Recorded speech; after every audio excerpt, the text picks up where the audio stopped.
current state of the party is? Doesn't look like it's in a totally good state at the moment, and we always know that it's much better for a political party to be giving the impression of unity, and at the moment it's absolutely not giving that. And there seem to be two sort of big factions there: those in government who want to move on from Boris Johnson, and those who still hark back, feel that Boris Johnson's departure last year was illegitimate defenestration by his colleagues, and that basically their best chance of long-term salvation is to find some way of restoring him. You're always going to get this hardline support for Boris Johnson, but do you feel it's ebbing away? I'm minded to think of the Windsor framework that Rishi Sunak signed. There was the supposed rebellion there, but that dwindled, didn't it? Fizzled out. And now there was supposedly a whole raft of MPs suddenly resigning, and here we are Sunday afternoon at 3. It's quite interesting that there have been a sort of series of attempted comebacks by Boris Johnson. The first, of course, was when Liz Truss imploded so spectacularly and Boris Johnson cut short his holiday to come back. The expectation was going to run for the leadership seems then to have counted, and Boris Johnson does seem to be relatively good at counting, counted and decided not to challenge Rishi Sunak back in the autumn. And then the much vaunted denunciation of Rishi Sunak's deal, trying to sort out the problems with Boris Johnson's Northern Ireland Protocol and the Windsor Framework. Again, there we were looking at numbers, thinking, how many people does the ERG now command? How many people do the Boris Johnson loyalists count? Was it going to be 30, 50? It was clearly going to go through. And so it's pretty much a free vote if you wanted to show you were on Boris Johnson's side, because Labour was always going to support it. So there was no danger that it wouldn't pass the Commons.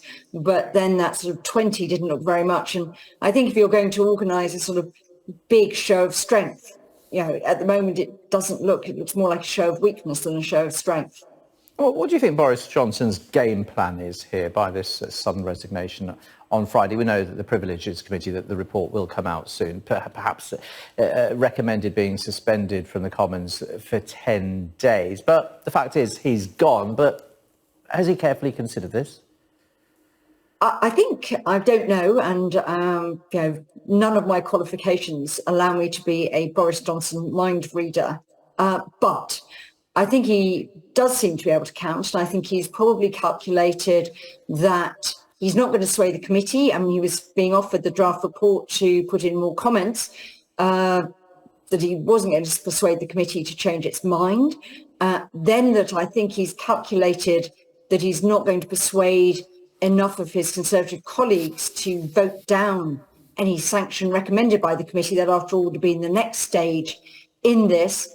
And then maybe he's calculated that there would be enough dissatisfied voters in Ruislip and South Uxbridge, or Uxbridge and South Ruislip, to trigger a recall, which in itself would be quite humiliating. And he may not have had total faith in that Lord Ashcroft poll we saw a few days ago, that he would easily win when everything was being thrown against him. And I think one of the things that we do know about Boris Johnson is that he's much more attractive to the notion that Boris Johnson is a born winner who wins really improbable victories, as he did in 2019 and as he did when he was Mayor of London. And he's not a loser. So I think you can calculate that Boris Johnson thought that he was facing potentially a succession of losses. Yeah, well, the thing is now, if he comes back or tries to fight another potential by-election or stand again, the current Prime Minister might block him. Is that likely? Or is that going to cause more damage for a party that is certainly divided?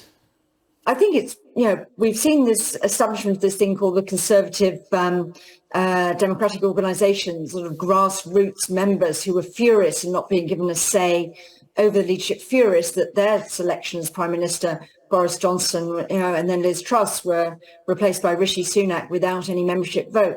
So I do think there is a risk for the Prime Minister that this could descend into a really rather unseemly battle between the party and the membership. And I think he would probably want to avoid that. I mean, a lot of people who do appear to be dead set against Rishi Sunak, even though he seems to command the support of his MPs. So I think that would not be very good. I think after this sort of, show of, massive disloyalty and trying to create turmoil in the Conservative Party, I think there'll be a lot of people to think that that doesn't really qualify you to stand as a candidate in another election. But that's not a decision for me. That's a decision for the Conservative local memberships and for central office. So we'll have to see how that works out. We've seen Keir Starmer and the Labour Party be quite ruthless at ensuring that inconvenient candidates are not selected for Labour this time round. So it'd be interesting to see a similar battle going on within the Conservative Party.